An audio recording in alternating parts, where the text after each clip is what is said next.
Estamos trabajando con archivos de acceso aleatorio y es conveniente relacionarlos con el concepto de acceso. Básicamente hay dos tipos de acceso, un acceso conocido como acceso secuencial, en el que al abrir un archivo, básicamente el acceso es al primer elemento. Aquí en el ejemplo denotado por una flecha roja que apunta hacia el primero de los registros, teóricamente representado por el nombre Manuel de Jesús Acevedo. Bueno, para poner más o menos en claro el tema del acceso secuencial, diremos que si yo quisiera leer los datos de José Ernesto Rodríguez, tengo que abrir el archivo y empezar por el primer registro y luego deslizarme al segundo. Eso en el supuesto caso de que el archivo contenga algo, porque estoy tratando de simular con esta especie de hoja de libreta que hay 5 nombres escritos para continuar con esta idea de mi libreta de apunte de las personas que algo me adeudan.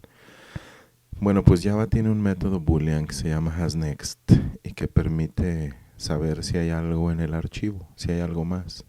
Entonces, bueno, por supuesto, si estoy al principio de la letra M de Manuel de Jesús, es que hay algo. Y yo puedo ir de nuevo hacia José Ernesto Rodríguez una vez que yo lea ese algo. Entonces, un read ocasiona que se mueva la flecha descriptora hacia el segundo registro. Y una vez que se lea el segundo, permitirá ir al tercero. Y una vez que lea el tercero, permitirá ir al cuarto. Una vez que lea el cuarto, permitirá ir al quinto. Y una vez que lea el último, ya no habrá más que leer. El método boolean hay algo, tienes un siguiente, será en falso, porque ya no hay nada. En teoría los archivos tienen una pequeña marca, un carácter especial que indica, pues ya no hay nada.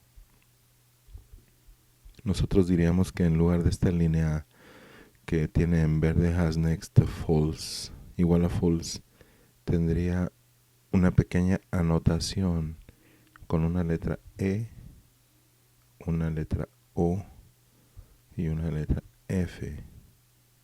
Es una abreviatura. Perdón, la abreviatura en español significa fin de archivo. End of file. Entonces cuando uno abre un archivo que no tiene nada, el E o F puede ser el primer carácter, la primera marca, el primer símbolo. Y cuando tiene algo, pues está después de ese algo. Aquí en el ejemplo el E o F está, digamos, en la sexta línea, 5 líneas abajo de la primera. Y es ahí cuando el hasNext dice, falso, ya estoy en el fin del archivo. Pues bueno, estamos tratando de explicar el concepto de acceso secuencial. Acceso secuencial significa que si tú quieres ir al tercer registro, antes tienes que pasar por el segundo y antes por el primero. Y si quieres ir al último, tienes que pasar por todos en secuencia. Otra cosa, no puedes retroceder, no puedes estar en el último y regresar al anterior y al anterior. Si algo así se te ofrece, cierra el archivo, vuélvelo a abrir y muévete. Una vez que conoces la posición del dato que tú quieres, ya sabrías cuántas lecturas hacer, pero no se puede retroceder en un acceso secuencial. Bueno, eso me servirá a mí para presentar el concepto de acceso aleatorio. El concepto de acceso aleatorio sí permite estar en el primero, saber que hay algo e intentar ir por más, no sé, al tercero, por ejemplo. Entonces yo no tengo que pasar por el segundo registro para leer el tercero, ni tendría que pasar por el cuarto para ir al último, por ejemplo. Y además puedo retroceder, puedo decir, quiero ir al segundo. Oye, pero estás en el tercero, quiero ir al segundo. ¿Qué significa estás en el tercero? Que esas flechitas son como una especie de listón en un libro, el separador del libro, que marca la posición de lectura. Nosotros le vamos a llamar descriptor del archivo. Es un file descriptor, porque tiene algo más que solamente una flechita. Y a mí el file descriptor me dice estás en el 3. Y si quieres leer, pues ponle read. Y si quieres ir al anterior, pues desplázate. Aquí el método para moverse, que noten los archivos de acceso secuencial, es un método para mover el file descriptor hasta una determinada posición. Para nosotros se va a llamar seek. Obvio, no puedes moverte más allá del primero, hacia atrás. No puedes ir al 0, al -1, ni puedes irte al séptimo octavo si es que nomás hay 5. Entonces es una especie de servicio, de método nuevo que ofrecen los archivos de acceso aleatorio. A estas alturas en Java ya sabríamos que acceso aleatorio es una clase que se importa para definir otras clases que son útiles. Bueno, debiéramos saberlo. Ya, si no lo sabemos, lo recordamos. Entonces, las características que distinguen el acceso aleatorio del acceso secuencial es que tú puedes dar saltos hacia adelante o hacia atrás, contrario a lo secuencial, que tienes que ir de uno en uno hacia adelante y no puedes ir hacia atrás. En el acceso aleatorio también puedes ir de uno en uno, del principio hasta el fin, y de uno en uno hacia atrás, del último hasta el primero. Bueno, ese es como que el concepto. En todo momento podrás llegar a EOF, a la marca de fin de archivo, donde hasNeck devolverá falso y podrás regresar, o a la marca de begin of file, que sería como la marca de la apertura del archivo. Eso luego lo controlamos. Bueno, hay un pequeñísimo detalle, ¿verdad? Yo tengo una clase llamada persona porque sí me interesa Manuel de Jesús Acevedo, José Ernesto Rodríguez, Irma Paulina Reveles, Georgina Acevedo, Joaquín Bustamante, pero son solo los nombres. Yo quiero también tener algunos datos de contacto como su correo o su teléfono. En el último caso, su domicilio y su fecha de nacimiento, porque son personas que yo conozco y que yo aprecio y que además he confiado en ellos y les he prestado. Por eso hay un campo ahí que se llama deuda, me deben algo. Bueno, entonces, paso número 1, no abandone el modelo de objetos, por favor. Usted requiere por lo menos 2 objetos. Uno para manejar la información de las personas que pertenezca a la clase persona y otro para guardar esa información que pertenezca a la clase archivo. En este ejemplo, esta es como que la lógica de razonamiento. Bueno, no creo que haya problema con el persona porque es una clase encapsulada. Ya había dicho yo en una presentación que el modificador de acceso protected key me indica por ahora que yo voy a heredar, voy a tener una clase derivada de persona. La pregunta para qué es para mí muy interesante. Bueno, no hay que dejar pasar la idea de que en el archivo la información está como en renglones, así como en la libreta. Y yo requiero que esa información en memoria esté en objetos. A este concepto le vamos a llamar mapeo. Y habiendo usted ya trabajado un poco de base de datos, pues en las bases de datos los registros de información se guardan de una forma, en los archivos de texto se guardan de otra, y en los archivos de acceso aleatorio podríamos interpretar que se guardan de otra manera. Entonces la información puede ser la misma, mis deudores, pero almacenada de manera distinta. El tema es que en la programación orientada a objetos tendrían que estar almacenados de una manera muy estandarizada. O sea, si son objetos, pertenecen a una clase, y se pertenecen a una clase, ya no importa si en archivos de texto están guardados con separadores de comas o en las bases de datos están manejados unos como varchar y otros como int o como real, y en los archivos de acceso aleatorio la pregunta sería ¿cómo? Entonces es necesario considerar eso porque vamos a hacer una especie de transferencia de información de variables de Java a bytes en un archivo o de variables en Java a tipos de datos de campos en las bases de datos. Ojalá esto sea comprensible. Bueno, por lo pronto, una primera de las necesidades o aclaraciones. No hay la misma cantidad de caracteres en Georgina Acevedo que en Manuel de Jesús Acevedo. Obviamente uno es más corto, más pequeño, porque el nombre es más breve. En el otro es un nombre compuesto y no son nombres cortos. La presencia de la llave roja ahí significa que la anchura del registro de información tiene que ser la misma, es decir, la misma cantidad de caracteres que se le denotan a un nombre se le van a denotar al otro. No podemos tener longitudes variables, es decir, pues es que como Joaquín Bustamante tiene menos letras que José Ernesto Rodríguez, Joaquín Bustamante va en menos espacio. Va a ser necesario delimitarlo al mismo tamaño. A este concepto nosotros le vamos a llamar registro. Un registro es como una tabla. En la tabla las anchuras de las columnas son la misma en cada columna, independientemente del tipo de información que haya adentro.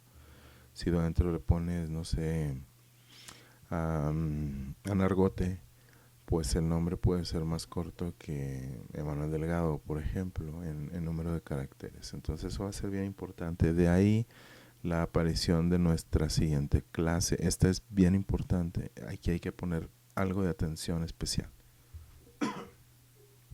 ¿Por qué es importante? Porque la clase registro persona hereda de persona. Es decir, por ser una persona va a tener nombre, domicilio, correo, fecha de nacimiento, cantidad que me debe, etcétera. Ahí la deudo. Pero por ser un registro tendrá una anchura estandarizada. A las anchuras de diferentes conceptos en la programación se les llama dimensión en algunos casos. De ahí la abreviatura de esta variable que es local, es mía, pues se llama dim. Dim es la abreviatura de dimension. Aprovecho. Es una constante, siempre va a medir lo mismo, por eso la palabra final, como es final, tiene que ir a mayúsculas. Dim. Si pudiera le pondría dimension, pero se me sale de la pantalla en algunos casos, mejor así abreviado. Y yo le estoy diciendo que el tamaño de todo el registro, es decir, la anchura de la llave es de 356 bytes, como si fuera todo el tamaño del renglón. O sea, toda esta parte, obvio para todos, va a ser de 356 bytes. Parece demasiado, pero ahora vamos a razonar el por qué.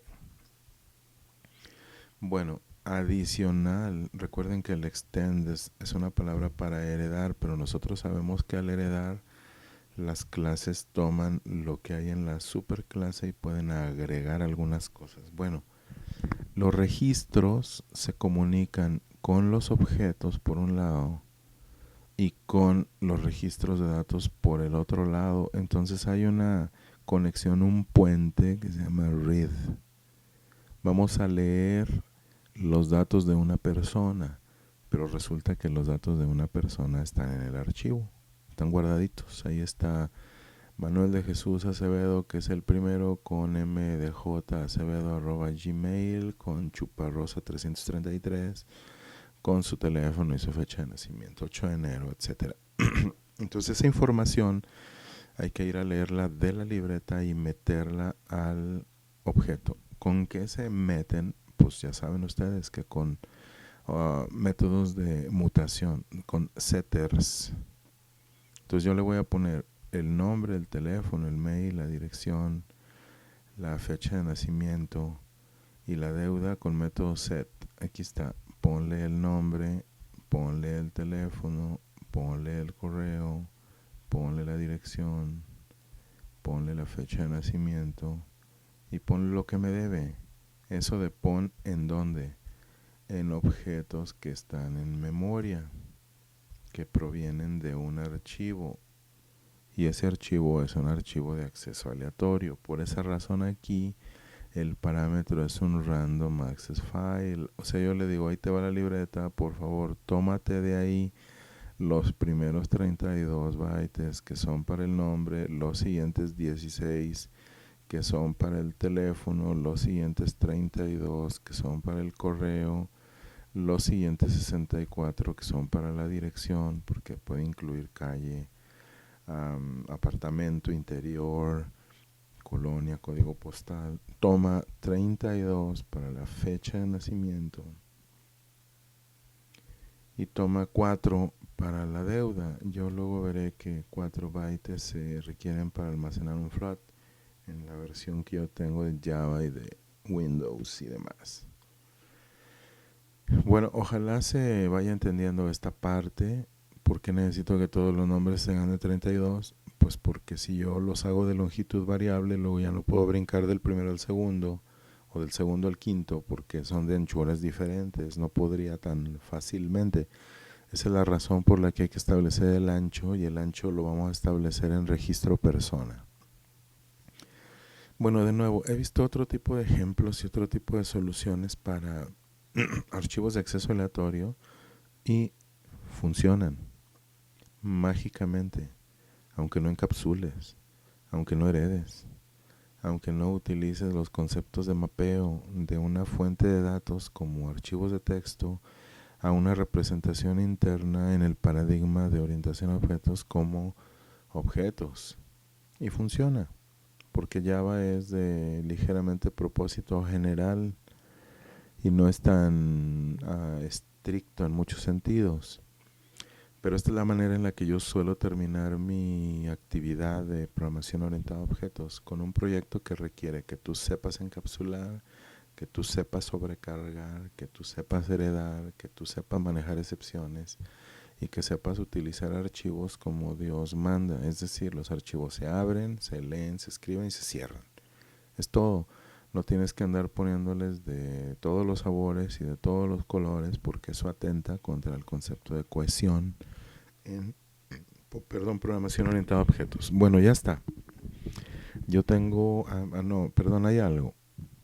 Si usted suma 32 del nombre, más 16 del teléfono, más 32 del mail, más 64 de la dirección, más 32 del fecha de nacimiento, más 4 de float, no le dan, porque pues no le van a dar los números de 356, que es el DIM, el tamaño que yo dije que debía tener mi registro.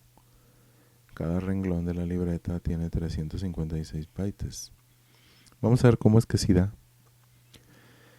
Bueno, si tú multiplicas 32 por 2, te da 64. Y si multiplicas 16 por 2, te da 32. Y bueno, pues no se trata de repasar la tabla del 2, ¿verdad? Sino que el nombre ocupa el doble de bytes.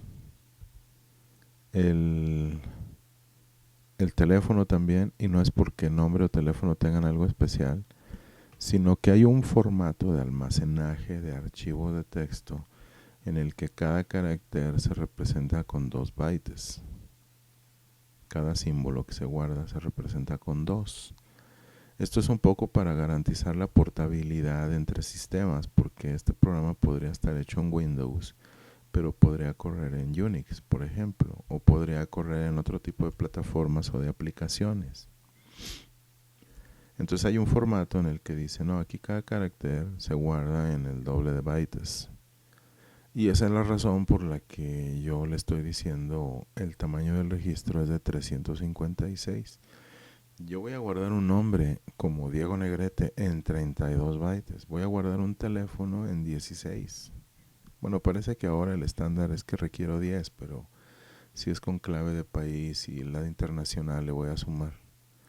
Y el correo electrónico, a lo mejor 32 es muy poquito para correos electrónicos muy como ahora. Yo tengo uno que se llama carpiofloresjosegerardo@iteleon.edu.mx. Pues ahí ya no cabe porque 32 son pocos.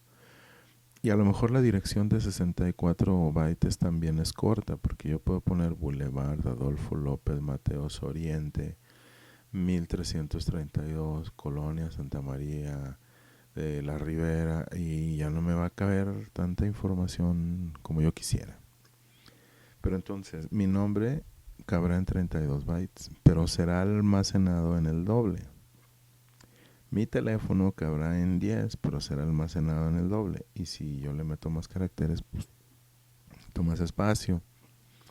Bueno, la suma de todos los strings, incluido el 32 de la fecha de nacimiento, y el 64 de la dirección, y el 32 del correo, me da 352 bytes.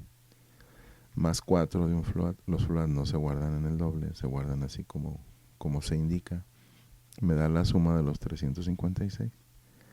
Y aquí hay que prestar atención porque si tú registras información de otro nivel en tu archivo de acceso aleatorio, ese número lo tienes que calcular. Bueno, es básicamente lo que hay que saber por ahora. No quiero prolongar mucho la explicación de este tipo de conceptos, pero tampoco quiero echármelo todo de un jalón. Es decir, usted ya conoce el concepto archivo secuencial contra archivo de acceso aleatorio, ¿ok? Ya sabe que tenemos que utilizar el concepto de objetos, entonces debe tener clases de datos con sus setters, getters, equals, toString, y constructores y demás. Pero como va a conectar esa información con información almacenada en archivos de acceso aleatorio, debe tener registros de información. Luego usted va a aprender que en algunos modelos se llaman tuplas. No lo quiero confundir ahora. Esos registros de información tienen la misma anchura y se tienen que determinar en su escritura primero y después en su lectura. No es que yo quiera hacer trampa ahora, yo nomás quiero saber cómo leer los datos, pero el primer paso es escribirlos, porque si no, ¿qué leo? ¿Verdad? Entonces yo debo tener un programa para generar esta libreta. Debo tener una secuencia de instrucciones para escribir a Manuel de Jesús y a su fecha de nacimiento y a su domicilio en un archivo, y lo mismo con José Ernesto, y lo mismo con Irma Paulina, y lo mismo con Gina, en fin.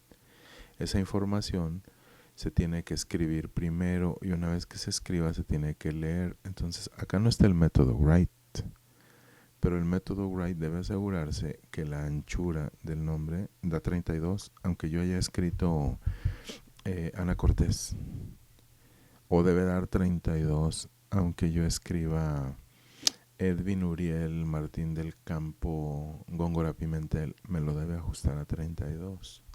Igual los demás los debe ajustar a la anchura que corresponde. Bueno, por ahora esta es la segunda entrega de archivos de acceso aleatorio. ¿Qué encontraremos en la tercera entrega? Pues en la tercera entrega vamos a hacer el generador del archivo, el writer, para contar con el registro persona, y una vez que el archivo existe ya hacemos el reader para poder leer, y una vez que ya sepamos cómo abrir, cerrar, leer, escribir, ya tenemos lo básico de archivos de acceso aleatorio, y una vez que ese concepto lo tengamos bajo control, lo sumamos con herencia, con encapsulamiento, con polimorfismo, con interfaz de usuario, con menú, con lógica de tipo while y print y demás, y hacemos una aplicación integrada con los conceptos de lo básico de programación, con lo medio, de nivel intermedio, como puede ser esto que estamos viendo ahora. Bueno, estamos cerca del final de programación orientada a objetos. El último tema es archivos de acceso aleatorio. Hay un tema de en medio que yo también les voy a compartir, que son los archivos binarios. Mientras eso llega, pues agradezco su entusiasmo, su compromiso, su entrega y su participación en Aula Virtual. Gracias.